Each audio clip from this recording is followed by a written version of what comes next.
Hey my beautiful bitches, it's me, Fiona St. James, and welcome to another episode of Fiona's Coffee Talks. And as always, I'd like to start off every day with a fresh, hot, black cup of coffee. Hold the cream! I'd love to, of course, in my favorite mug, which is the logo of my channel, Fiona's Coffee Talks. No Kahlua, who knew? So, today it is Sunday, January 10th. Happy New Year! At about 6 p.m. And today's topic, drumroll please, is actually what happened this past Wednesday, January 6th. Now, I've said this repeatedly where I don't really like to talk about politics. I think I've done in the year that I've had this channel like 2 videos that were specifically on politics. And, and I've been kind of struggling with, should I do this? Should I not? And, because it's really not me, but I kind of felt like I had to, guys. Because, what happened was kind of horrific. So, Wednesday, January 6th, when they were meeting for, to do the whole electoral college votes and decide that Biden was president-elect officially, then, of course, Trump that morning, talking shit like he always does, went and basically incited this coup or riot or whatever you want to call it. And I was home that afternoon and I didn't even have the television on. And a friend of mine texted me, "Hey, Wolfie," he was like, "disaster." And I thought he was referring to the Georgia runoffs. And I was like, "Oh, wait, what?" And then another friend called me and was like, "Do you have the television on?" And I turned it on. And I'm watching this, and I was like, what the fuck am I watching? Like, the whole thing was just so, disgusting, unreal, surreal. I mean, I'm thinking, are we like a third world nation all of a sudden?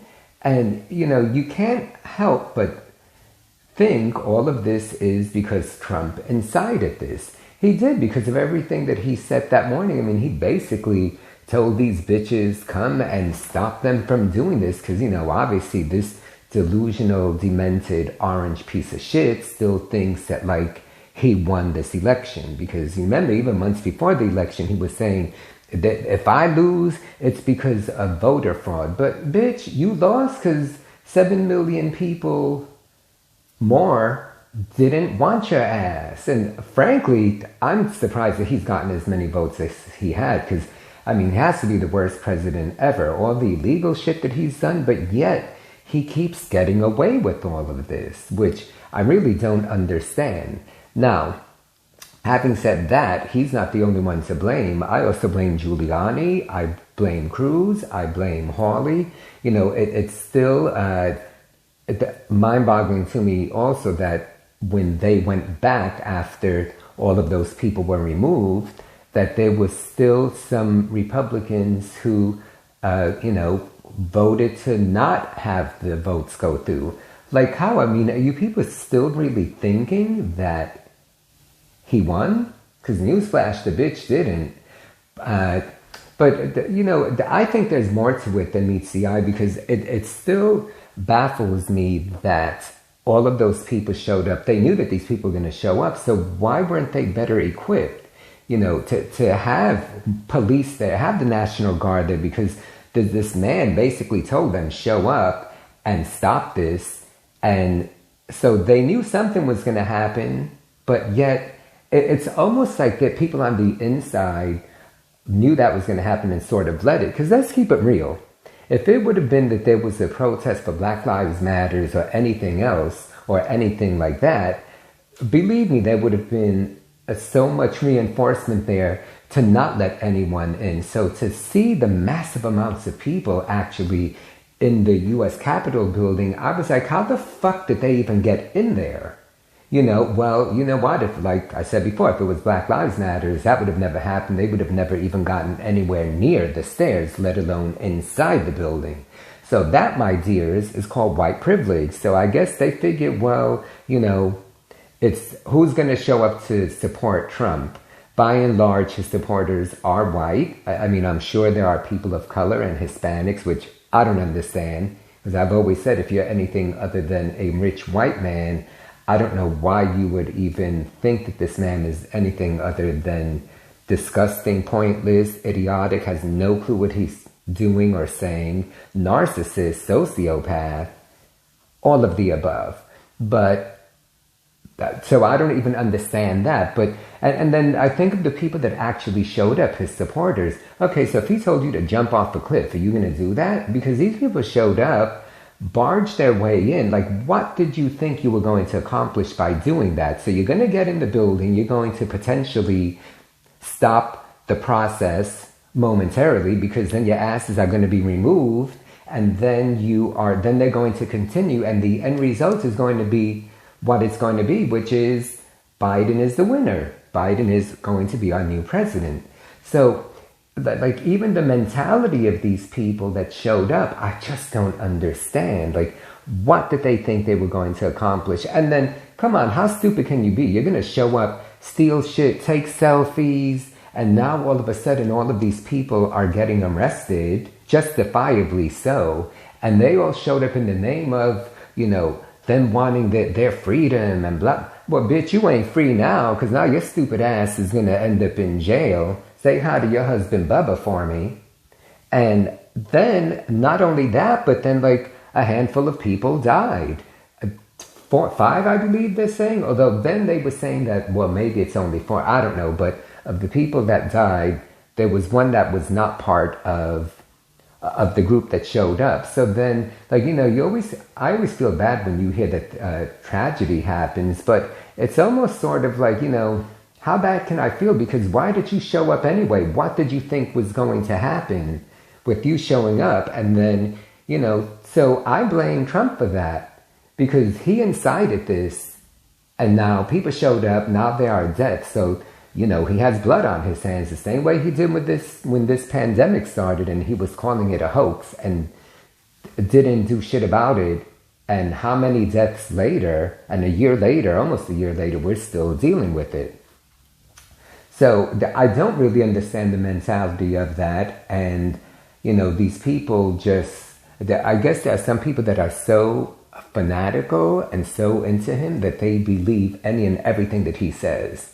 Now, I have to hope that maybe there are some Republicans out there, or some Trump supporters / Republicans, that aren't crazy to that degree. And now with all of this that has happened, I hope that they finally see him in a different light, or at least a slightly different light, and realize that, wait a minute, this man is deranged. Now, there has to be consequences, because I don't even understand how he's done all the shit that he's done, and he talks about, I could go on Fifth Avenue and shoot and kill people and get away with it. And I hate to say this, but he's gotten away with so much shit that even though they say no one is above the law, it almost kind of seems like he is.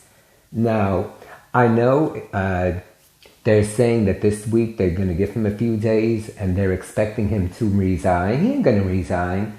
So they're either, they're starting the process to either impeach him or invoke the 25th Amendment. Either way, something has to happen. And either way, I'm hoping that in 10, 11 days, when he's officially out, his ass will probably end up in jail anyway, because there's so many lawsuits against him. And he should, and Giuliani should be too, because as far as I'm concerned, they had everything to do with what happened. As for his supporters, I have a couple of friends, people, acquaintances, friends who, I posted something on Facebook, and I wasn't trying to read anyone, but I was just saying how disgusting the whole thing was to me. And even just watching it, couldn't even watch it all that much. And then immediately, a couple of my friends that are hardcore Trumpettes immediately, chimed in. And then of course, they're telling me that I'm ridiculous and this and that, and they tried reading me, and I'm like, oh no, bitch. So you know what? That's the beauty about social media, where you can unfriend a bitch, because I have done that. I sort of needed to. And speaking of social media, right from the get-go, going back to Trump, I've never in my life seen anything like that, where he basically was governing our nation through Twitter. What kind of president does that? So like even that is a clear indication to me of how deranged this man is. So, stupid bitch, I hate him. I can't wait for him to go away. Anyway, like I said at the beginning, I wasn't even sure if I wanted to do this video, and there's so much more that I want to say, but I'm like, ugh, I don't even want to like go on that rampage. So I'm going to try to make this short. And I want to look at the flip side. The positive side to everything is that we have a new president who's a Democrat, you know, and we have now the House and the Senate, because, you know, that happened Wednesday, and that was the day that the runoffs were happening. So then suddenly the runoffs were overshadowed by this coup, this riot, this bullshit that happened, this, you know, US Capitol being breached, which has not happened since 1812. And I was like, how did we suddenly go back hundreds of years? I don't even understand. But the good news is better times are ahead. I mean, I have to think anything is better than what we've had. And the fact that finally we have Democrats running things, obviously I'm a Democrat, I just hope that things are going to be better for everyone. You know, just as a generalization, it seems like they're a lot more humane in terms of like doing stuff for people versus it seems like, and I'm generalizing here, but it seems like a lot of Republicans just give a shit about like the top 1%, like the rich people. They don't give a shit about helping the middle class or, you know, or the lower class. They just give a shit about themselves. So hopefully all of that will change. Hopefully, you know, Trump will disappear, end up in jail, whatever. Oh, I want to hit one more point also. You know, the other thing that's been interesting is because he's been on social media these last 4 years, Twitter banned him permanently, and I know Facebook, and I forget which other one, at least until after the inauguration. And of course, he's like, I'm not going to the inauguration. Good bitch, don't no one want to look at your stupid ass. But all of a sudden, when all of this has happened with social media, then I'm seeing all these people on social media saying, oh, that's not right, the First Amendment, freedom of speech. No, bitch, let's keep it real. First of all, yes, freedom of speech is one thing, but all of these social media platforms have very specific TOS, terms of service, these agreements that say that you're not supposed to violate them. And the most important thing is you're not supposed to incite violence or start shit like that. And that's all this man has ever done. So even then it's mind-boggling that it's taken this long for them to shut his shit down, because he has said so many things on Twitter, on all of these platforms, that I'm like, how does he have an account? So, good bitch, you shouldn't have an account, because you should shut the fuck up, because nobody cares to hear what you have to say. And those people that do, well, good. I don't know how you're going to hear anything he says now, but for the majority of the world that doesn't give a shit, because let's keep it real, the other countries are looking at us and laughing because we have some orange buffoon running the nation through Twitter. So, anyway, I'm ranting and raving. So, good times ahead. I'm going to leave it at that.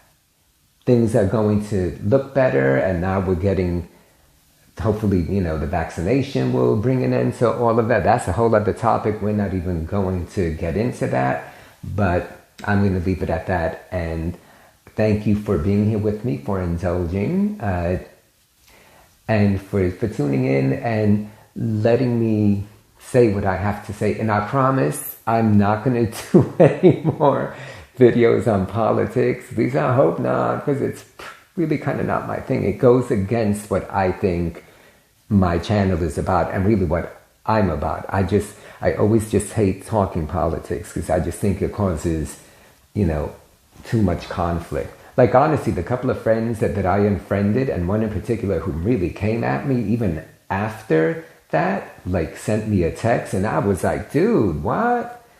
And that's why I just, you know, you have your beliefs, I have my beliefs.